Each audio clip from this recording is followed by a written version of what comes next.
Yes, students, today we will move forward to our lesson Life on the Earth, Chapter 6 of Geography. आज हम पढ़ेंगे इसके बारे में कि जो लाइफ है वो अर्थ पे कैसे है, कहाँ से शुरुआत हुई, क्या है। तो यहाँ पर मैंने बताया हुआ है आपको कि जो मिलियंस ऑफ ईयर्स अगो जो धरती पे लाइफ थी वो पॉसिबल नहीं थी। जो अर्थ था वो एक बैरन लैंड थी। तो जो फर्स्ट फॉर्म आई थी लाइफ की वो आई थी वाटर बॉडीज में, जिसको हम कहते हैं प्लांट किंगडम। ठीक है, इसको हम फ्लोरा वर्ल्ड भी कहते हैं। तो फ्लोरा वर्ल्ड के अंदर सबसे पहले लाइफ आई थी। उसके बाद फिर धीरे धीरे करके प्लांट जो है, प्लांट को हम फूड फैक्ट्रीज भी कहते हैं, क्योंकि प्लांट जो हैं वो खाना देते हैं और बहुत सारे जीव जो हैं उनकी वजह से पनपते हैं। तो plant give away life to the another form of life which is known as fauna world. अब यहाँ पर फ्यूना वर्ल्ड जो है वो है एनिमल किंगडम। एनिमल किंगडम यानी कि जो एनिमल्स होते हैं वो प्लांट्स पे डिपेंड करते हैं, ये हम सबको पता है। ठीक है, और ह्यूमन बींग्स ये एनिमल्स के बाद में आए। तो प्लांट किंगडम, एनिमल किंगडम और ह्यूमन बींग्स, इन तीनों को मिलाकर हमारा बनता है इकोसिस्टम। ठीक है, अब इकोसिस्टम क्या है कि the relationship between plant kingdom, animal kingdom and human beings, इन तीनों का जो एनवायरनमेंट के अंदर रिलेशनशिप है उसको हम इकोसिस्टम कहते हैं। The human beings who first appeared on the earth surface were called Homo sapiens. इसका आपको पता होना चाहिए, जो सबसे पहले एनिमल्स के बाद जो ह्यूमन बींग्स आए, वो जो सबसे पहले ह्यूमन बींग्स आए जो फर्स्ट मतलब अर्थ के सरफेस पे अपीयर हुए, उनको हम कहते हैं होमो सैपियंस। ये ध्यान रखना है होमो सैपियंस कौन से। As we know, the Earth is the only planet in the solar system where life exists.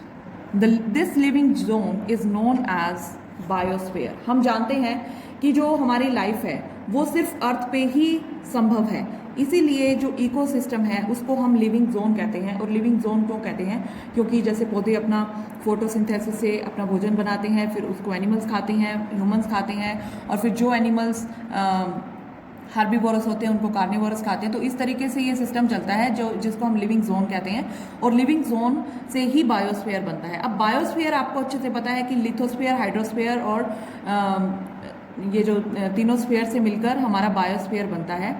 तो बायोस्फीयर के अंदर एटमॉस्फेयर आता है, लिथोस्फीयर आता है, हाइड्रोस्फीयर आता है, और फिर तीनों से मिलकर बायोस्फीयर बनता है।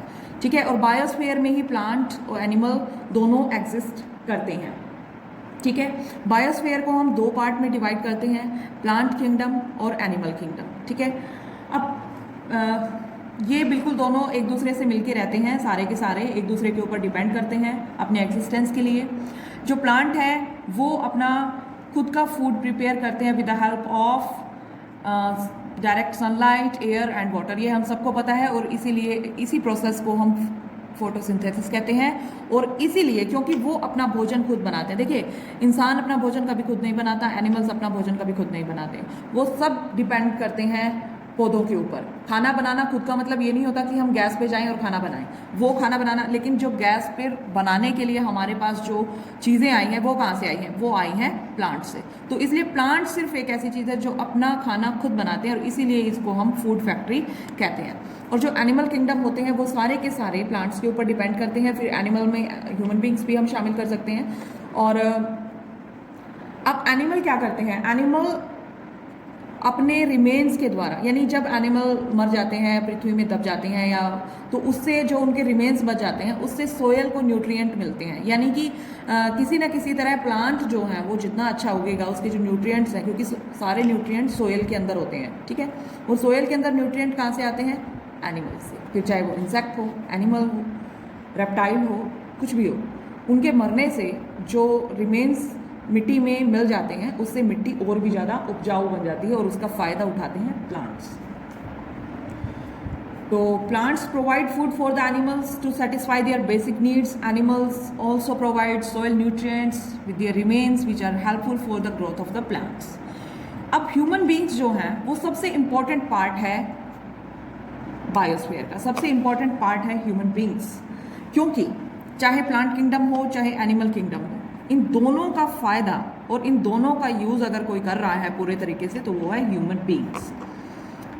As they derive all the basic needs from it, human beings consume both plant food and as well as animal food. It is the only form of life in the biosphere which has altered the environment according to its own needs. क्योंकि यही एक ऐसा person है जिसने अपनी इच्छाओं की पूर्ति के लिए, अपनी नीड्स की शांति के लिए इसने इन दोनों का शोषण किया है.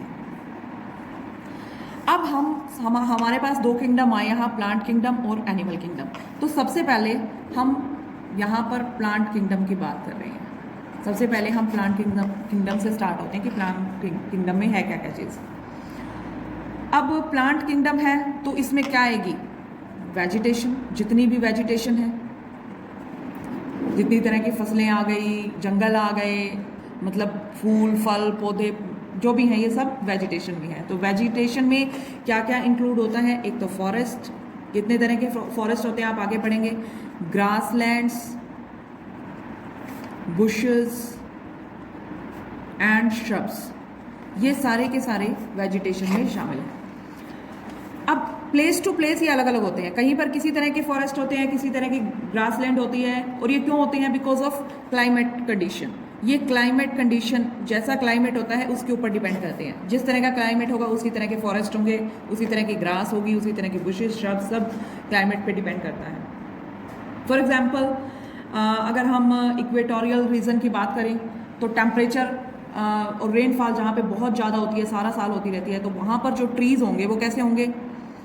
मान लिया अगर जहाँ पर टेम्परेचर प्लस रेनफॉल, जहाँ पर दोनों ही हाई होंगी, वहाँ के ट्रीज़ जो हैं, वहाँ की जो भी वेजिटेशन होगी वो कैसी होगी? एक तो लंबी होगी, एक डेंस होगी, मतलब कि गहरी होगी.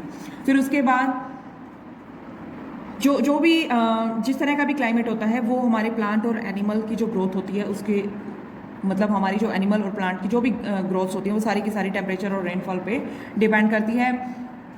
और दूसरी तरफ जो डेजर्ट एरिया होते हैं वहाँ पर जो वहाँ की जो वेजिटेशन होती है वो इतनी डेंस भी नहीं होती, इतनी ज़्यादा भी नहीं होती, क्योंकि वहाँ पर रेनफॉल नहीं होती. तो vegetation belt of the world can broadly be divided into various groups on the basis of their location and climate conditions. जो वेजिटेशन बेल्ट है, vegetation belt of the world, यानी कि हम यहाँ पर पूरी वर्ल्ड की वेजिटेशन बेल्ट की बात करेंगे तो पूरे वेजिटेशन की बेल्ट में अलग अलग क्लाइमेट कंडीशंस हैं, आप हमें पता है, क्योंकि उनकी लोकेशन वो अलग अलग जगह पे लोकेट करते हैं, प्लस उनका क्लाइमेट, ये दोनों ही चीज़ डिपेंड करती हैं वेजिटेशन के लिए. तो उसमें अलग अलग तरह के जो फॉरेस्ट आते हैं, पहले हम उनकी बात करते हैं. सबसे पहला फॉरेस्ट है जैसे ट्रॉपिकल हार्डवुड फॉरेस्ट. अब इसके नाम से ही आपको पता चल रहा है हार्डवुड फॉरेस्ट.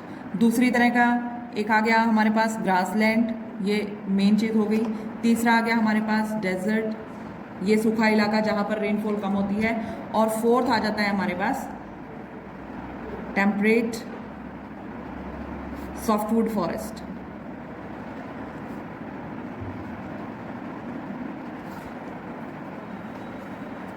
ये चारों हमारे पास अलग अलग चीज़ें हो गई हैं according to the vegetation belt of the world.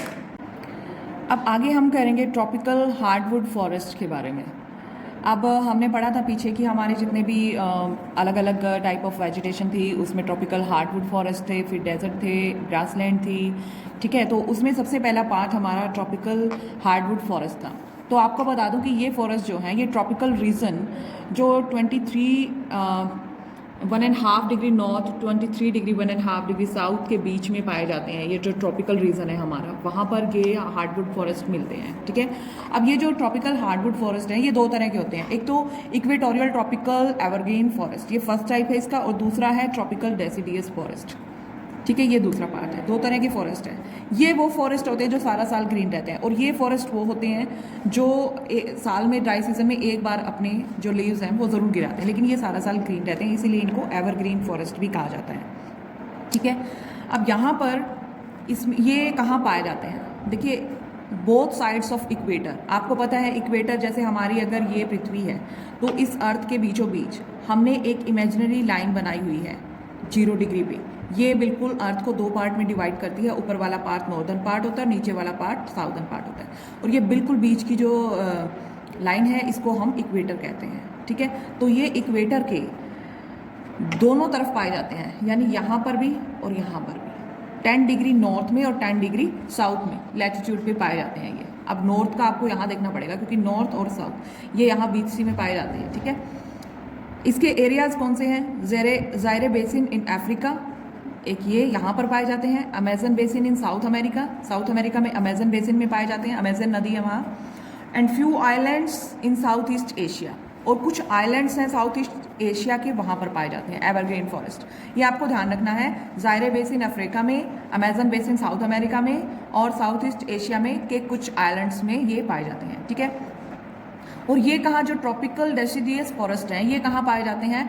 ये पाए जाते हैं 10 डिग्री नॉर्थ टू 23 डिग्री। अब यहाँ पर देखिए 10 डिग्री नॉर्थ 10 डिग्री नॉर्थ दोनों का बराबर है, लेकिन यहाँ पर ये 10 डिग्री साउथ लैटिट्यूड तक पाए जाते हैं। और ये है 10 degree north to 23 degree 23.5 degree and 10 degree south to 23 degree and half south latitude तक पाए जाते हैं। अब आपको ये डिफरेंस देखना है इन दोनों के अंदर। अब जैसे एरियाज़ मैंने आपको बताया कि ये कहाँ मिलता है, उसी तरह इसके एरिया कहाँ है? इंडिया में पाया जाता है, चाइना में और ईस्टर्न ब्राज़ील में। ट्रॉपिकल डेसिडियस फॉरेस्ट यहाँ पाए जाते हैं। आप दोनों के अंदर डिफरेंस देख सकते हैं। उसके बाद फीचर्स इसके क्या हैं कि यहाँ पर बहुत ज़्यादा रेनफॉल होती है, बहुत ज़्यादा रेनफॉल होती है, बहुत ज़्यादा हाई टेम्परेचर होता है। अब देखिए जब इक्वेटर पे हैं तो आपको पता ही है कि इक्वेटर के ऊपर बिल्कुल डायरेक्ट सनलाइट पड़ती है, तो हाई टेम्परेचर होता है, बहुत ज़्यादा टेम्परेचर होता है, और इसीलिए बहुत ज़्यादा रेनफॉल भी होती है। और बिल्कुल ग्रीन होते हैं ये सारा साल। अब जब एवरग्रीन है तो सारा साल ग्रीन ही रहेंगे। और इसके ट्रीज जो होते हैं वो टॉल ट्रीज होते हैं और डेंस, मतलब कि गहरे बहुत होते हैं। ये वाले जंगल बहुत गहरे होते हैं, तो इनकी ये मेन विशेषताएं हैं। और इसमें क्या है कि मॉडरेट रेनफॉल होती है, मतलब रेनफॉल होती है, ऐसा नहीं है कि बिल्कुल कम होती है। मॉडरेट का मतलब क्या है कि एक तो हाई होता है कि बहुत ज़्यादा होती है, और एक मॉडरेट का मतलब कि ठीक ठाक रेनफॉल होती है, ना कम ना ज़्यादा। तो trees shade there leaves in dry season, और जो ट्रीज़ हैं वो ड्राई सीजन में अपने पत्ते गिरा देते हैं, लेकिन इसके जो हैं ट्रीज़ के पत्ते कभी अपने पत्ते नहीं गिराते हैं ट्रीज़। और ये टॉल होते हैं और ये मीडियम हाइट ट्रीज़ होते हैं। ये इन दोनों में डिफरेंस है, ये मीडियम हाइट के होते हैं और ये लंबे होते हैं, ठीक है। उसके बाद इसके जो ट्रीज़ हैं उनका क्या क्या नाम है यहाँ पे? मेन एबोनी, रबर्ड, माहोगनी, रोजवुड, ये इसके जो ट्रॉपिकल एवरग्रीन फॉरेस्ट है ये इसके मेन ट्रीज़ हैं। और इसके मेन ट्रीज़ हैं साल, टीक, बैम्बू एटसेट्रा, ठीक है। तो इन दोनों में मैंने आपको डिफरेंस भी करवा दिया, आपको अच्छे से समझ आ गया होगा। और बाकी अगली वीडियो में करेंगे हम ग्रासलैंड के बारे में पढ़ेंगे, डेजर्ट के बारे में पढ़ेंगे। डेजर्ट भी जैसे 2 तरह के होते हैं, कोल्ड डेजर्ट और हॉट डेजर्ट। तो आज हमने ट्रॉपिकल हार्डवुड फॉरेस्ट के बारे में पढ़ा, तो आप इसका स्क्रीनशॉट ले सकते हैं अगर आप चाहें। और आगे के वीडियोस में हम जो भी मैंने बताया उसके बारे में करेंगे। अभी आपको इसके बारे में अच्छे से करना है, और आई होप कि आपको ये समझ आ गया होगा। Thank you.